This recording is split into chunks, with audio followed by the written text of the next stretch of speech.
Hey everybody, it's Matt Johnson. We're back with the latest episode of Real Estate Uncensored. This is the place where you get actionable ideas, insight, and inspiration to turn your real estate career into a life of freedom. Unfortunately, our special guest, Josh Anderson, wasn't able to join us today. So we're going to talk about the difference between a sales versus a consulting mindset. We just did a really awesome edition of the Pursuing Results podcast with a sales speaker and trainer, and we were talking about Bob Burke's book, Winning Without Intimidation, and brought up a lot of things that me and Greg want to talk about and expound on as far as applying those concepts to real estate and what that really means to be a real estate consultant as opposed to being a real estate salesperson, and why things are going in that consulting direction when for, all throughout the 70s and 80s, all we got pounded into our heads was sales, pick up the phone and call, figure out who has a need, close them, get them as a customer, turn them, burn them, and then let them go and move on to the next person. So we're going to talk about that approach versus a consultative approach and all that good stuff. And then we've got, as always, a bunch of other things to talk about. You can see, if anybody's watching the video version, you can tell I'm not in my normal environs. I'm at Kristen's place spending some time with her before we go out of town this week because, Greg, you and I are speaking at Real Estate Success Rocks on Monday. We are. Yes, we are, Matt. I'm actually as intelligent as I am. I just picked up, like, it's not Matt's typical background. What the hell is he? I'm like, oh, he's a Kristen's. Dumbass. Thanks, Greg. Appreciate it. Appreciate the observancy. That's awesome. All right. Hey, man, I'm just glad to hang out with you, buddy. I don't care where you are, okay? Oh, that's just coming from deep inside my heart. Yeah, I'm sure it did. It came from deep inside somewhere. Deep inside bullshit. Man, I got to tell you, what an awesome weekend. Had an opportunity. I keep hearing from people that are reaching out to me in all different formats.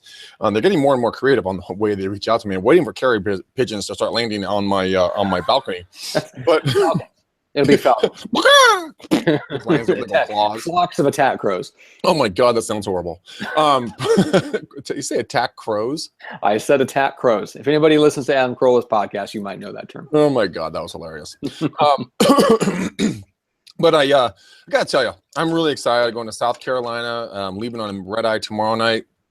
I'm gonna go hang out with a good friend of mine down there for a little while, and then you and I, like I said, we're gonna be speaking down there. So we're blessed, man. Then we go down the next week down to CAR, California Association of Realtors. See, I said it right. Kind of, sort of, maybe right. But it's gonna be a lot of fun. We're gonna be at a booth, guys. Come look for us. We want to hang out and meet you guys. If you're gonna be at CAR, come and find us. We're gonna be somewhere in the back, I think, right where all the cool kids hang out. That's right. Mm-hmm. Well, by default, right?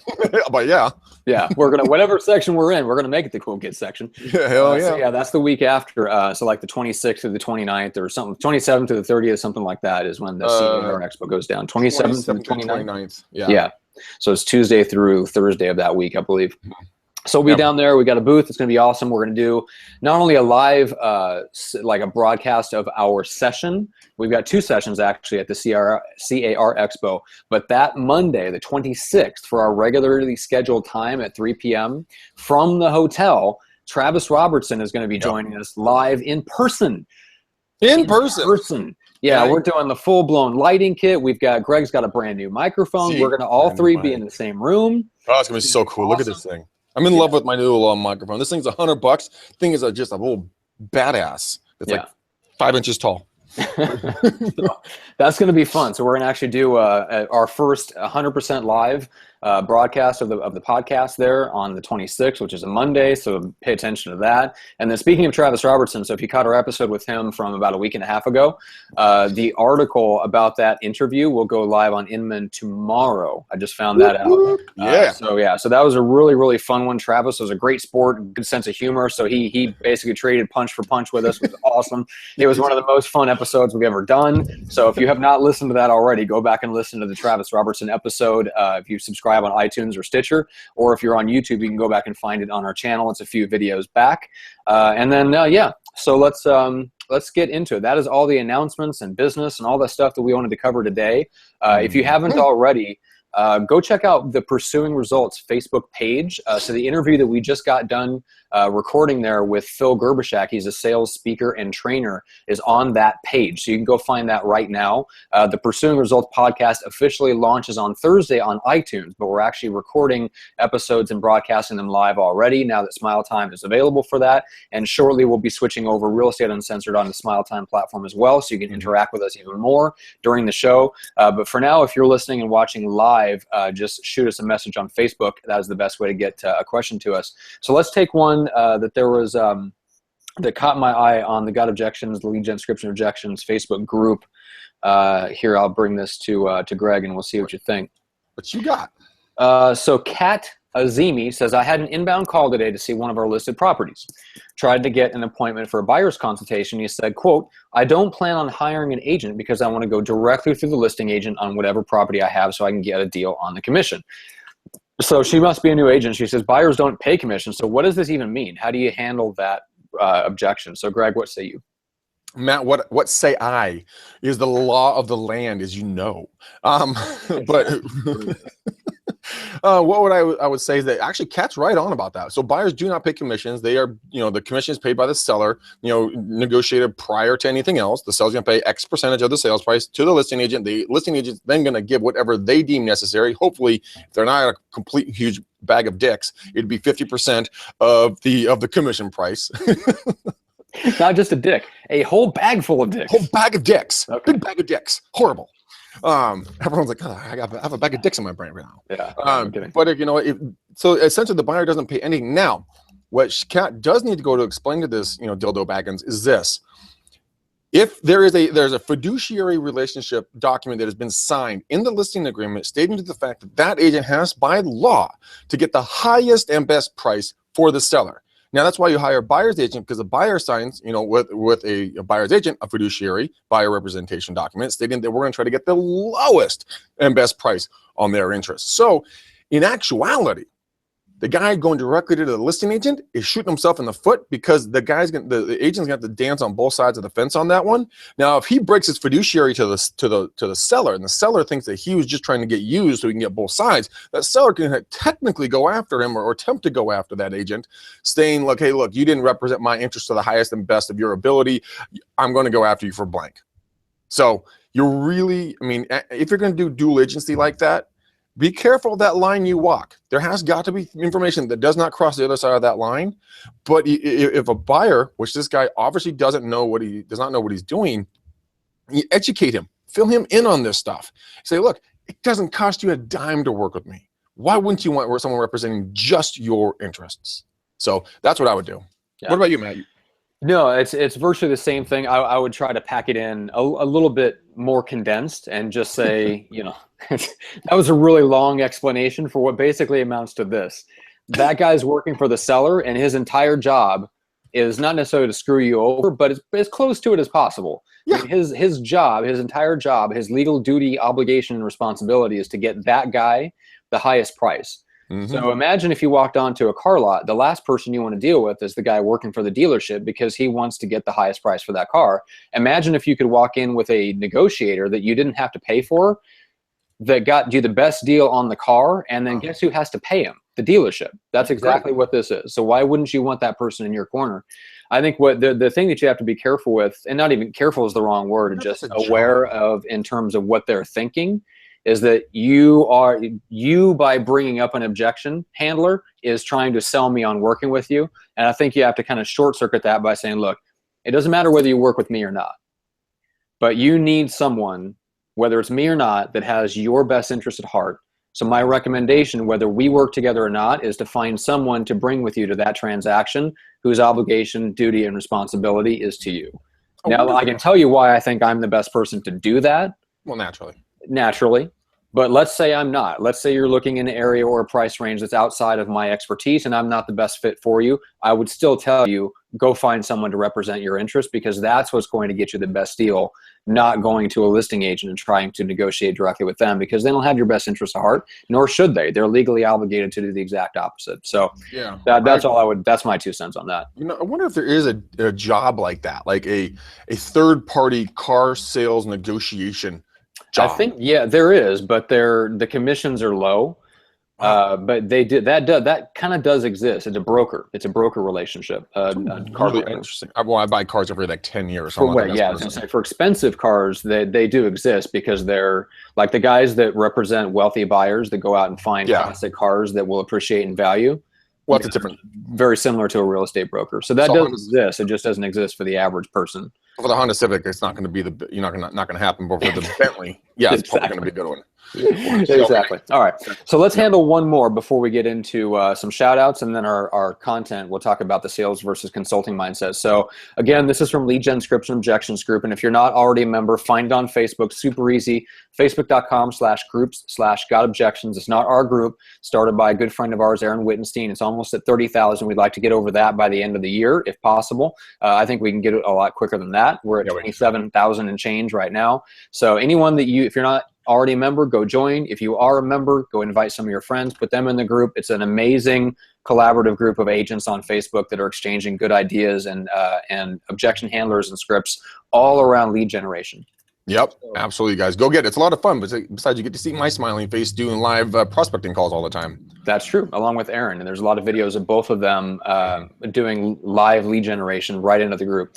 So this question deals with compensating ISAs or OSAs, whatever you want to call them. And this is from the perspective of the person that's actually doing the calls.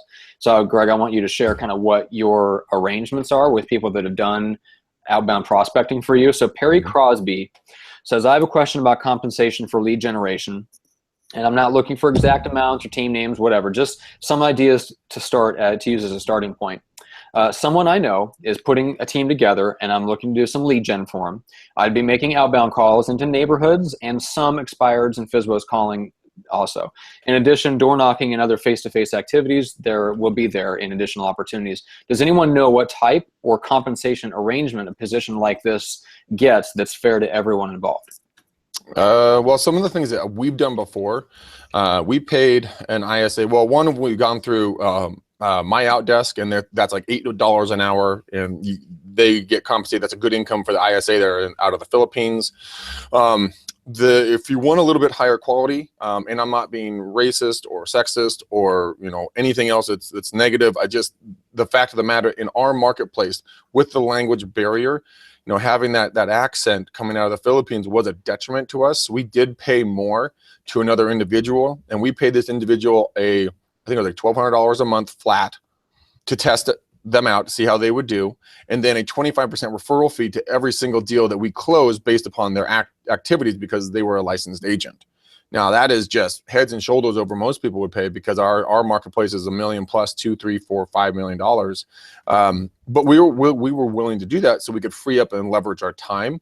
I mean, there's people that set up and square away any type of financial setup for them. Like some people say, okay, I'll pay you $500 a month plus $200 to $300 per listing we get or buyer that we put into contract, or I'll pay you $100 or $50 per meeting that you set for me. I mean, there is no real method to this. It's all about what you feel is fair for the individual that you're going to pay to do your lead gen for you.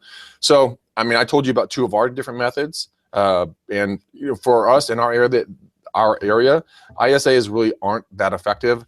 This guy right here, ISA. That's what I'm doing. I'm the one doing the outbound calls. I do 1 to 2 to 3 hours of calling a day on top of everything else that I'm doing. So it's more effective. I mean, we pick up leads almost every other day. We at least pick up 2 to 3 solid listing leads a week minimum. So yeah, just pay what you feel is right for your marketplace, for your price point, for the ability and skill level of the ISA or OSA that you're going to be hiring. If they're crushing it for you, pay them what their weighting gold is, because that is what they will do for you. They will make you so much money it's not even funny. So that's my answer to it. Yeah, I like it, and it does depend. I've heard of different arrangements. I've heard of hourly plus bonus. I think that's where the majority of people are going to, because they're finding it's easier to get more candidates in the door. And then you kind of weed them out and see who's good just on the phones. Whereas someone that is confident enough to take 100% commission, that may sound like it's cheaper, But you have two types of people. You have the people that are super confident that they're going to do it, and they do, and that costs you a lot of money because you're paying them somewhere between 15 and 25% of the final transaction, which it's totally worth it. It's worth it for the lead generation in theory, but it is expensive. And then you have the other side of it, which is the people that look at that and go, well, all I need is one, but they can't even produce the one. So then that ends up being expensive because you waste a lot of time and energy training them when they actually don't produce anything. So there's a lot of people that are moving towards, paying someone 12, 13, 14 bucks an hour or whatever, and then like $100 or $200 bonus when something closes. So that's an option. And if you're the perspective of the ISA, if you can afford it, the best thing to go for is the 15 to 25% referral fee and just get the appointments, generate the appointments.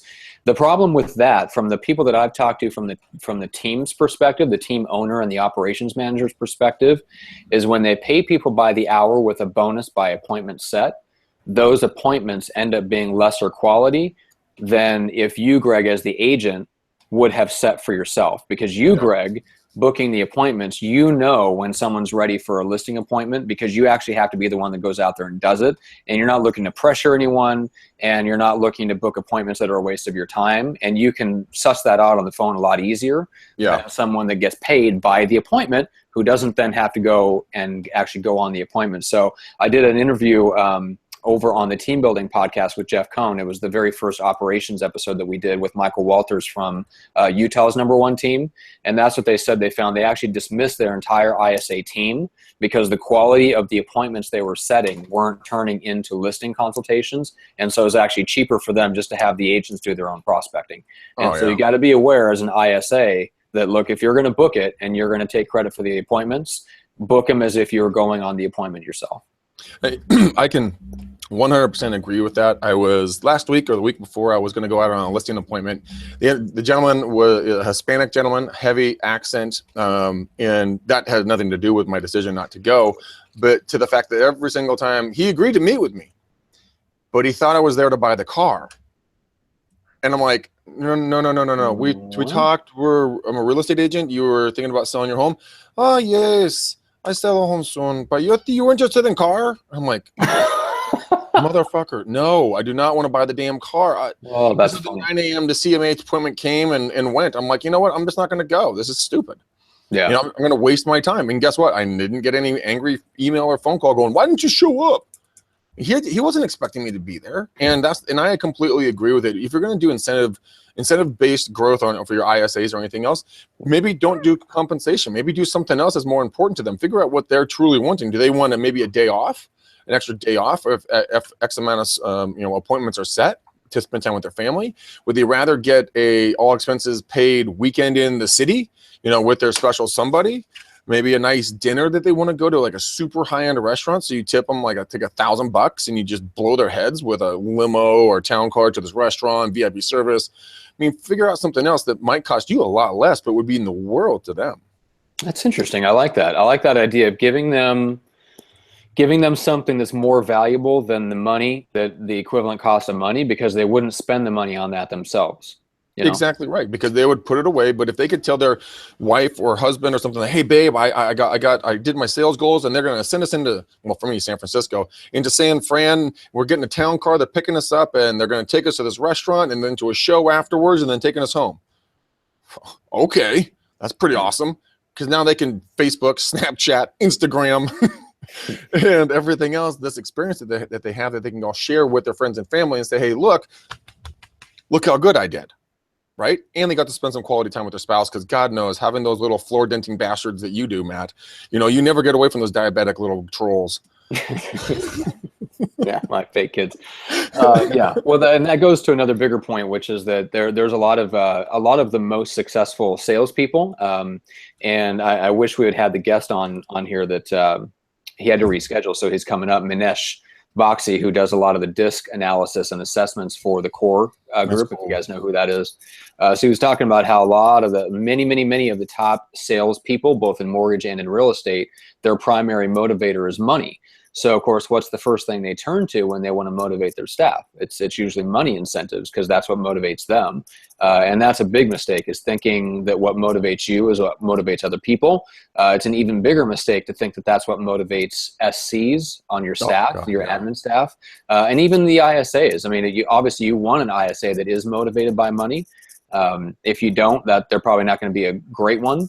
So in the context of this conversation with an ISA, it may work to motivate them with money, but with most people, it usually does not work. And that's some of the first things that agents turn to.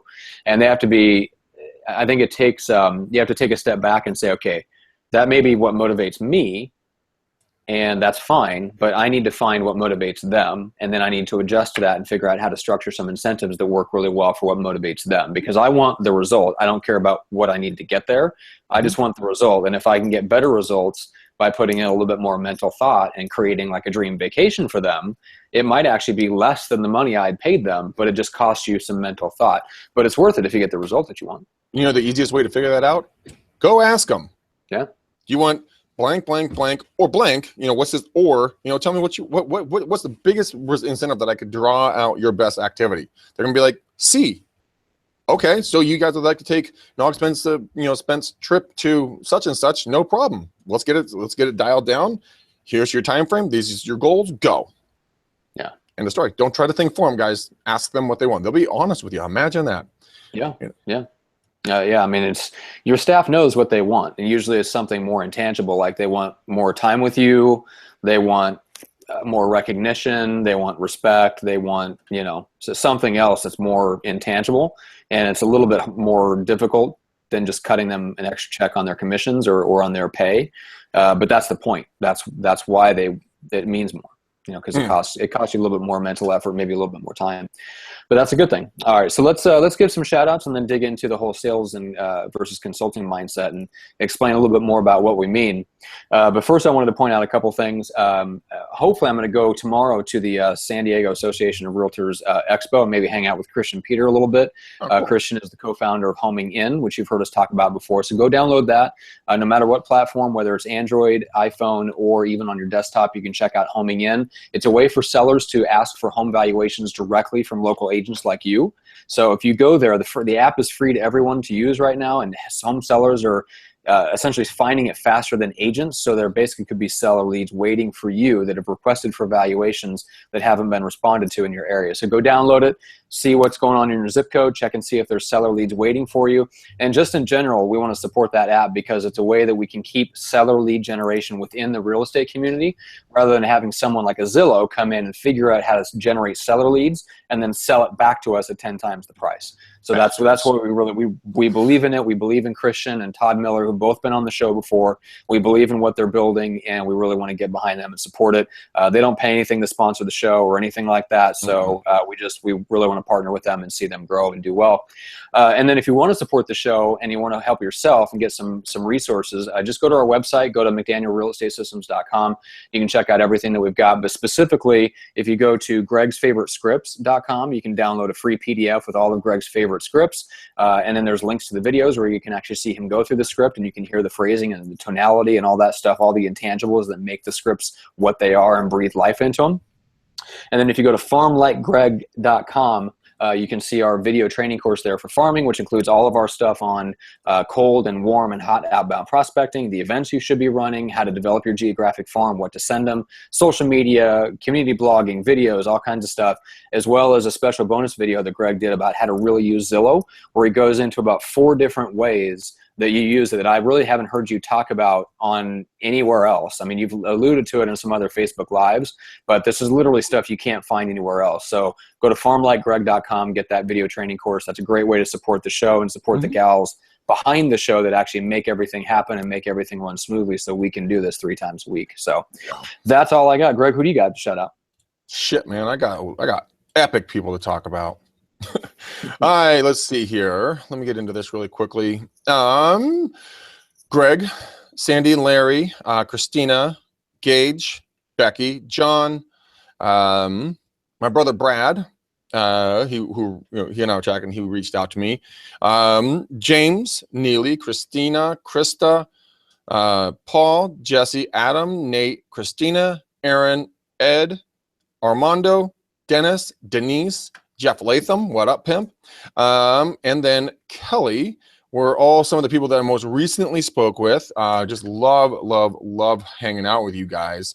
Then we have tonight with Brian, man. I'm going to talk with Brian. He's out of Portland, Oregon on the McDaniel Challenge. And since I'm going to be in South Carolina the next couple of days, I'm going to take Rob Ortiz. I need to bump you up earlier on Wednesday if you're listening to it. And Wes Brooks, I want to bump you up earlier too.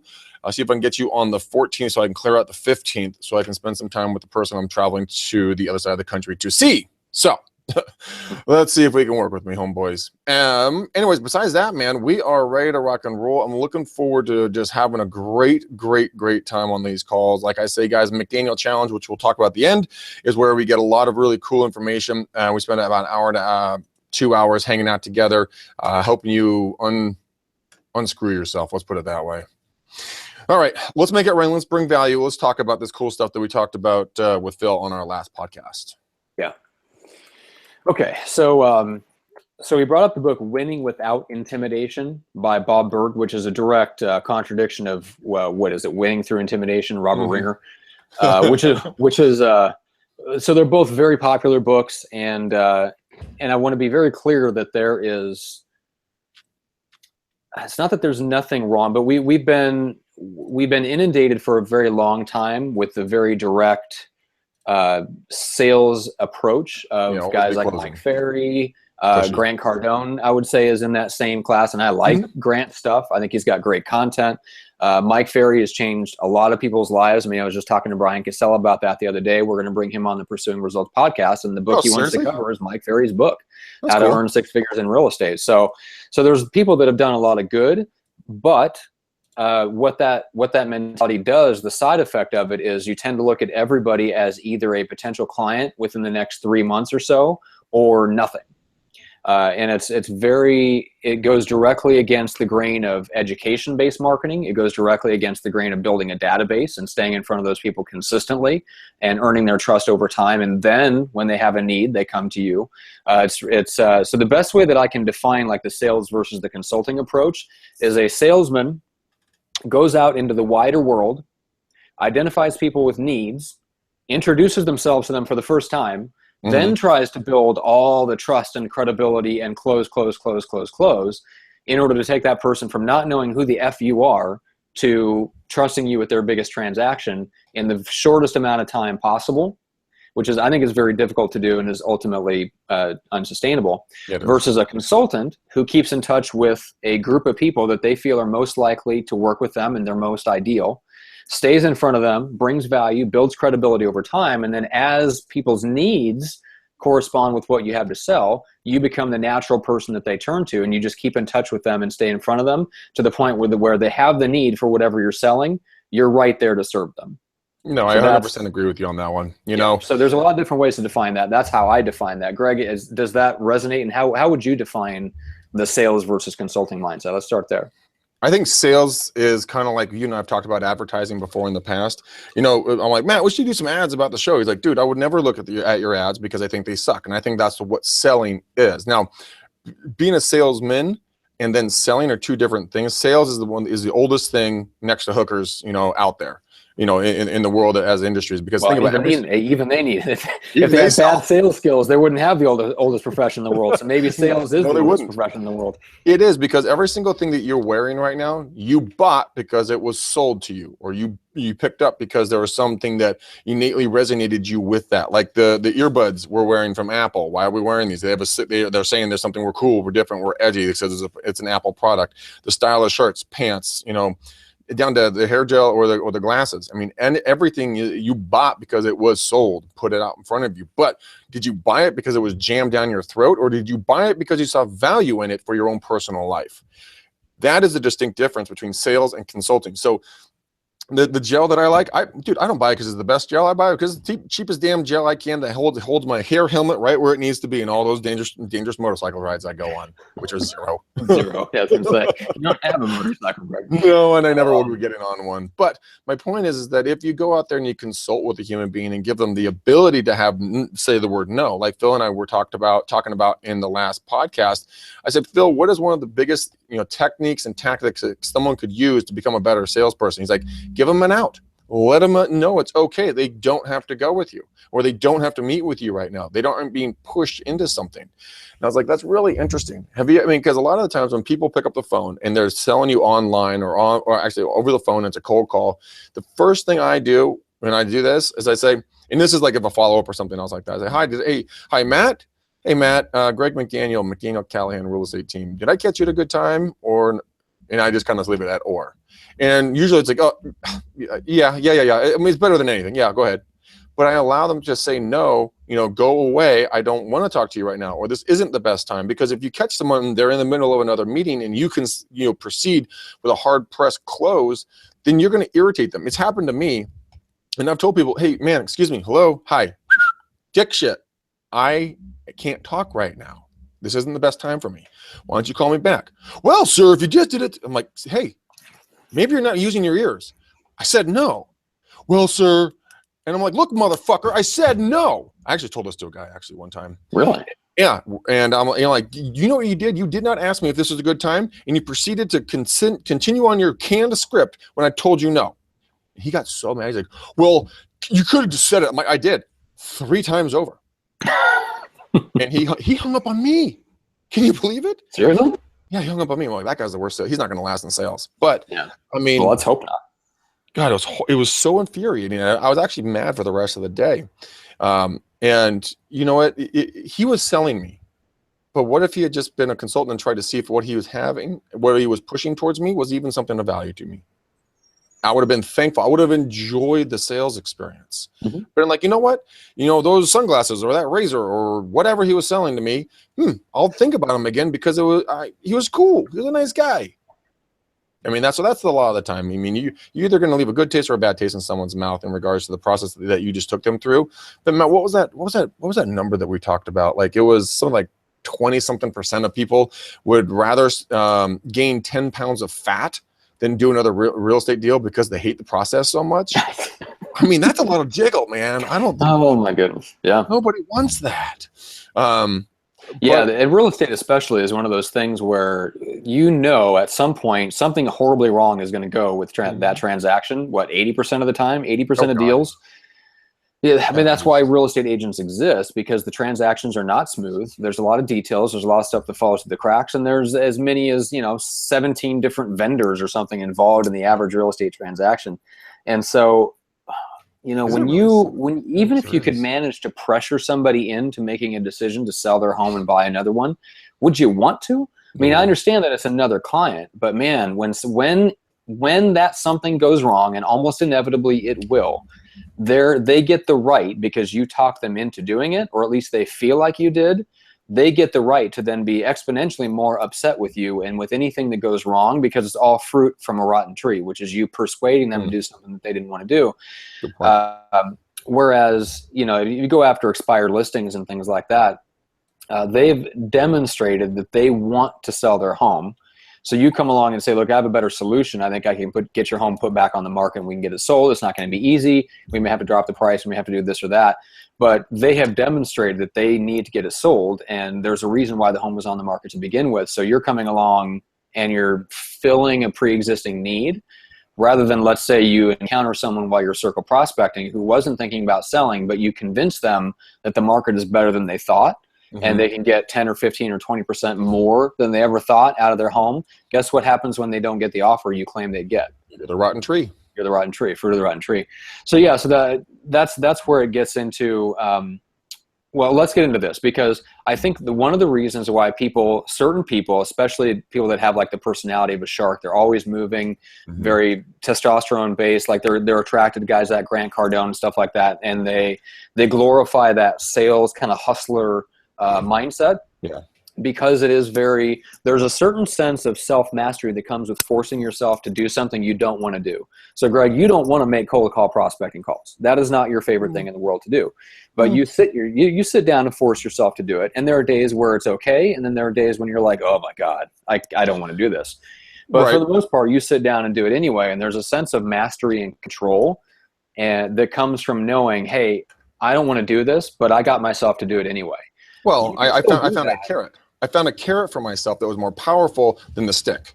So my carrot is that I get to go do Facebook Lives with people on, asking me questions, talking about it. So I found for me, it's more found a way to make it more enjoyable. Because I get to hang out and bring value. They get to then go put it into action in their lives. And then I get to hear about how they're getting deals, they're finding buyers, or finding sellers. Like one of the gals that was on there today, she's like, Greg, I just got a call back from one of my calls. It's a $3 million listing. That's insane. A couple of people are picking up stuff. So I found my carrot. It works well for me. Right. But in the beginning, I didn't have that. So yeah, I sat there and just ground it out. I mean, I just noticed, have you noticed this online, Greg, the attraction to the hustle mentality?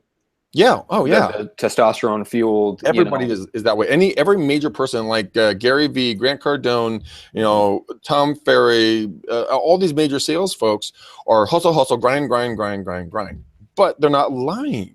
You have to hustle. Nothing comes easy. Nothing comes easy. I mean, think about this. So it's not. I think people that have that mindset look down on the consulting mindset, thinking it's a show of weakness, like you can't pick up the phone and prospect. And for some, that's true. Some people take the consultative approach because they simply don't want to pick up the phone and talk to somebody that they don't know. And Grant Cardone put it perfectly. He's like, look, at some point you're going to have to make a cold call or a call that you think is going to be warm. You're going to pick up the phone and get on the line with them. It's going to be ice cold. Like, so you have to have the cold. There's nothing wrong with developing cold call prospecting skills, but you can do it within a consultative approach, and it will yield you, I think, much better results. So I think Grant has it right. There's a balance there of, yes, develop your hustle muscle. Yes, you have to pick up the phone and call people, and yes, you have to talk to people that are cold, that don't know you, they don't like and trust you yet. And you have to interrupt them and get them into your pipeline to the point where you can start providing value and you can build that trust and that relationship. But that doesn't mean that you have to churn and burn, in the sense of, well, I'm going to make 100 calls today, and anyone that isn't a deal for me in the next 3 months, I'm just going to let go and not do anything with them because they don't mean anything to me. They're not valuable. They are valuable. They are the most valuable ones in your pipeline, because yes, the people that your fruit, the low hanging stuff you're going to pluck and eat and enjoy and keep moving on with life. But the people like Matt, Julie, your 3 obese little babies, you're 6 months out, right? 6 months out. What if I didn't keep hustling, and then you come down the pipe, and because I stayed in touch with you because you're in my CRM and you're getting drips and everything else, and all of a sudden, boom, you come to fruition. Now are you important to me or not? You're the most important thing, to me. I mean, I've told this story. I don't know how many times I've told this story, Matt, about Dick Ward. He got his start in the Midwest when he just got into the business. He went out and he said every single day he handed out 25 business cards to every single human he came in contact with. Within 6 months, he was closing 12 to 14 deals a month with an equal or greater than amount of deals that are in the pending category, plus a massive backline down his pipeline. At the height of his deal making, guys, his team was closing 2,500 deals a year, just his team, which is like basically a brokerage, right? But I mean, insane. From handing this out 25 times a day, that's as hard as it is. But you haven't grown the huevos to go out and do it, because for some reason you think that by doing it you're gonna get rejected. So what? You get rejected. Who cares? Keep moving forward. They just said no to you. But I mean, most of them are going to take the card, throw the card away. But there's that small percentage that will keep it and pass it on, and that's the only thing you're looking for. I mean, a card is what, like a tenth of a cent? I mean, it's really nothing. And think about all the interactions or reactions you have from people all over the place. Think about them as little stacks of money. Okay, you see a stack of money and you didn't pass your card out to it. That stack of money is going to go spend it somewhere else. Mm-hmm. So how many stacks of money are you going to pass up every single day until you're like, okay, I get it. I'm tired of passing up money that's literally walking past me or standing next to me. And all I have to do is say, hey, man, Matt, Julie, here's my business card. If you ever think about selling because those kids can't fit through the front door anymore, feel free and give me a ring. We'll go get you guys a double wide. We'll even we'll make everything huge for you. Mm-hmm. Well, yeah, and now we live in a day and age where not only can you give out a business card, but you can collect their information, and there's an easy, painless, relatively frictionless way of just reaching out and touching them and keeping in touch with them without it taking a lot of effort. You don't have to take nobody wants to be touched if you don't know them. You inappropriate SOB. That's right. And don't drip on me either. Yeah, exactly. I don't want to be dripped on. No, people don't want to be dripped on. Especially on my back end. What's funny is a lot of the drip campaigns that you hear about, if you actually look at them, a lot of the most effective ones, I should say, are ones that look like personal emails. Mm-hmm. And they'll even say like sent from my iPhone. So when you build out it, like if you look at guys that are building out drip campaigns like Greg Harrelson, a lot of them look like they're personal emails. They are not drip emails in the sense that they are just mass emails, because even that doesn't work. So there was a question on the lead gen scription objections that I'm curious about, because I think it ties into what we're talking about. I want to get your opinion on it. So Jimmy Shatara says, Fizbos, who calls them and what scripts do you use? I've used Mike Ferry's before, but I usually get pushback right when I get into the first and second questions on, if you sell, where would you go next?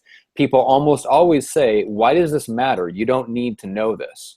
It's your tonality. I can tell you right now, it's your tonality. Just thinking that. Okay, so I'm on the right track on that. It's not. It's the whatever is in his approach is coming off wrong, and so people are responding emotionally and getting pushback is not the question, right? It's not the question at all. The reason why, he hasn't built a relationship, he hasn't brought value to them in the slightest. They're still, who are you and why in the heck are you still on this phone? I don't know you. I don't like you. I don't trust you.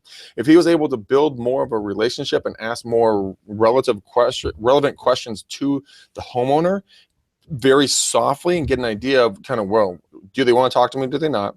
Is this a good time or not? And then once maybe that person has stepped out of their shell just by one footstep, maybe, you can say, you're turning around and be like, you know what, Matt, I just out of pure utter curiosity, when you guys, sell and buy, are you guys thinking about maybe staying in town, or you guys maybe making a move out of town? Because if you are, I got a lot of connections nationwide. I could maybe put you in contact with a great agent wherever you're thinking about going. No, well, we're probably going to be staying here. Oh, you are? Okay. Now, are you guys looking to upsize, downsize? What are you guys thinking about doing? And then you just see what my tonality is, very soft. I'm not like, so Matt, you thinking about selling? Where are you going to move? You going to stay in town? You going to move out of town? What are you doing? Huh? What's going on? Huh? No, and everyone's like, you want to back away from that. But it be in a state of curiosity consistently, and a state of servanthood. That is what people are going to pick up on. And, with what Phil and I, we were all talking about, if you come across with that mindset of giving before you're getting, people are going to be more apt to open up to you. I mean, I did a pop by the other day on a lady, felt super bad. Like, I totally woke her up from a nap. We were using a company to give us some leads, and I'm so sorry. The company is actually called Homelight. So if you guys go to homelight.com, they give you leads, and then it's just a 25% referral fee that they give you as long as you build the business. But I stopped by the lady's house, and I'm like, oh my God, I'm so sorry. Did I just wake you up? Because you could tell she was just like rubbing stuff out of her eyes, like, ah. And she's like, yeah, but it's okay. So I started just talking with her, and just very light tonality and easy kind of sing-songy voice patterns. And by the end of it, dude, she was taking my card. She was like, well, what's your best cell phone? I'll talk to David, my husband. And so it changed completely based upon me not pushing, and more like stepping back and be like, is this a good time? Should I come back? What the heck? Blah, blah, blah. So I may have taken a hard left on you on that one, but I'm not sure. Well, yeah, and here's the thing. So I mean, you've found a way to combine, like, you have a consultative approach, but it's paired with, you're perfectly okay picking up the phone and talking to someone that you don't know. So you're able to hustle, you know what I'm saying? But you're able to do it within the right mindset, and that mindset is serving, and the mindset is looking for people that you can serve the best. So you're going into and you're isolating, and a lot of your prospecting is built around that, going, okay, this home in this area that we like to work, that we know really well, just sold for X amount over asking price. And I know I can help other people do the exact same thing. And I would like to work with them because I'm pre-selecting the area that I'm calling into.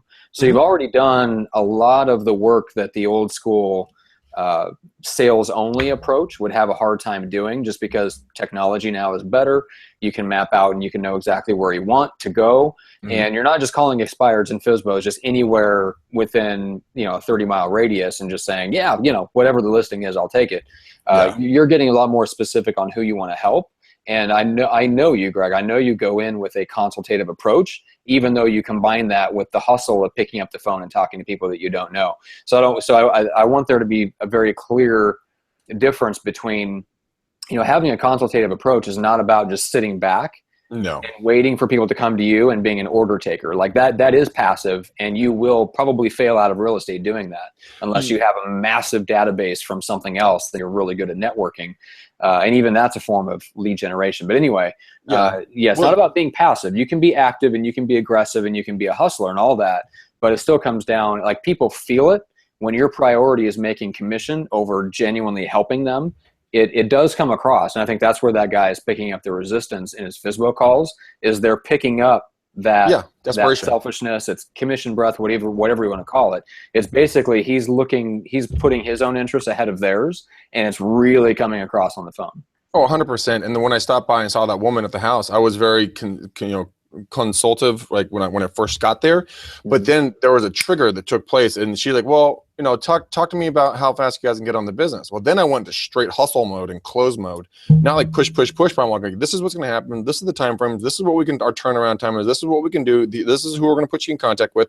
We can go from today till in 7 days from today, we can get you on the market completely ready to go. And she was like you could see that. That's when she opened up. She's like, oh, because I was selling there, but I wasn't pushing selling. I was like, look, I know what I'm doing. I can handle what I'm going to do. My team's that damn good. So yeah, this is how we're going to make it happen.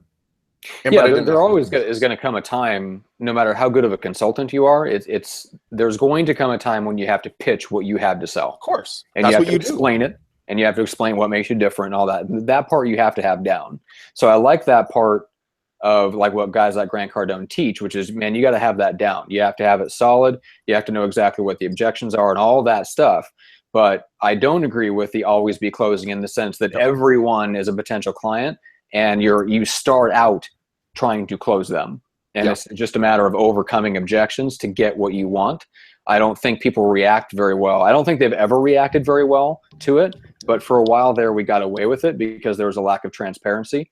And now that we're coming into an age where it's very, very easy to blast someone on social media, it's very, very easy to give someone a negative review on Zillow or Yelp or Real Satisfied or whatever. And it's that kind of thing, that transparency mechanism is only going to get easier and easier, to the point where if you piss somebody off, there's going to be a very easy way for them to let the world know, as if they don't already. And at that point, one click. One click over. I mean, but if they're not friends with you, you don't see it. On Yelp, they do. I know, like Yelp and Zillow and stuff like that. You're absolutely right. But we're not quite there in terms of it could be easier. There needs to be a way where people can leave reviews where you don't necessarily need an account, and you don't have to have the Yelp app and all that stuff. So it's not quite as easy as it will get to leave someone a review or to blast someone on social media. It'll get easier. And in the past, we've been able to get away with that. There's been like a lag where you don't see the word of mouth that happens when somebody gets off the line with you and goes, oh man, that realtor was a real jerk. There's a lot of that happened, and people just weren't seeing it. You're going to start seeing it now. And so I think that part is nice, because the feedback is going to start getting more obvious and more public, and people will be forced to change and forced to adjust. But if you can beat that curve and just be more of a servant, be more of a consultant, still be confident and still sell and still close when they need help making the decision that is legitimately the right thing for them to do. But if you don't take the consulting approach of really figuring out what's the right thing for them to do, you don't have the right to try to get them to close. You haven't earned the right to close them. No, I completely agree with you on that. So, I mean, guess what Matt and I are both saying here is the fact that you need to be a little bit of both, heavier on the consultant side, but be ready to put on your pit bull hat and start going to town for them and really making it happen if it's the right move for them. If they're ready to close, they like you, they're open to you, then move forward with it. Don't be timid. And because you have to have the mindset that you are the best in what you do. Therefore, you are the right person to be working with that individual. Yeah, and a good example is two clients that are in the pipeline that are getting close to signing up with me right now. It's really just a matter of logistics and then getting them started. They are both people that I have. One, I reached out to cold like 9 or 10 months ago. Reached out to him cold. He's been on the show before, so you know who he was if I said his name, but I don't want to divulge that on the air quite yet. No. But it's someone that I've kept in touch with. I introduced him. I provided value after I met him by introducing him to other people that I thought could help grow his business. He really appreciated that. And then, hooked up with him on social media, so we keep tabs on each other and stuff like that. that pulled him, it demonstrated my credibility. It pulled him into my circle, gave me the ability to add value to him by keeping in contact this whole time. The other one I've known for even longer, and he's getting ready to sign up and move forward with his podcast. And again, same thing. I mean, in that case, I actually had to go meet with him in person, and that's, I think, what really helped seal the deal. You know, when I actually hung out with him in person was 7 months ago. Whoa. I mean, it takes time. I mean, selling professional services is not a direct reach out to someone, pitch them cold, and sign them up for a year relationship where they're paying $500 or $1,000 a month to engage with you. Mm-hmm. And real estate's the same way. It's a full-blown professional service. It's like courting. It's courting to get into a relationship. And I think it's becoming more apparent to more people that is the way it is, but it's always been like that. It's never been easy. There's always been a lot of follow-up required. And if you're willing to do the follow-up, you'll separate yourself from everybody else that just wants the quick sale. Well, I mean, again, we've gone over this 1,000 times. 80% of all sales are done between the 5th and the 12th contact. So you guys, if you think you're annoying them, you're not. It's just that the funny little 4-letter word called life. It gets in the way at times, and just be willing to bend and bob and weave when you need to, because they got stuff going on in their life. They don't want to tell you about it. It might be a little bit personal. Like, there's someone very, very close to me. She just found out that her mom has cancer last week. And so it was just like out of the blue, just hit her. And so she's taking it with stride. She's doing okay. They got a plan together. She's got a good team, medical team with her mom. But I mean, if I didn't know that, I'd be like, what is this person's like problem? What's going on? What she's acting weird, right? And now that she told me, I'm like, I get it. What can I do to help? Yeah. So life just happens to people, guys. Just keep on being true to who you are. Keep rocking and rolling.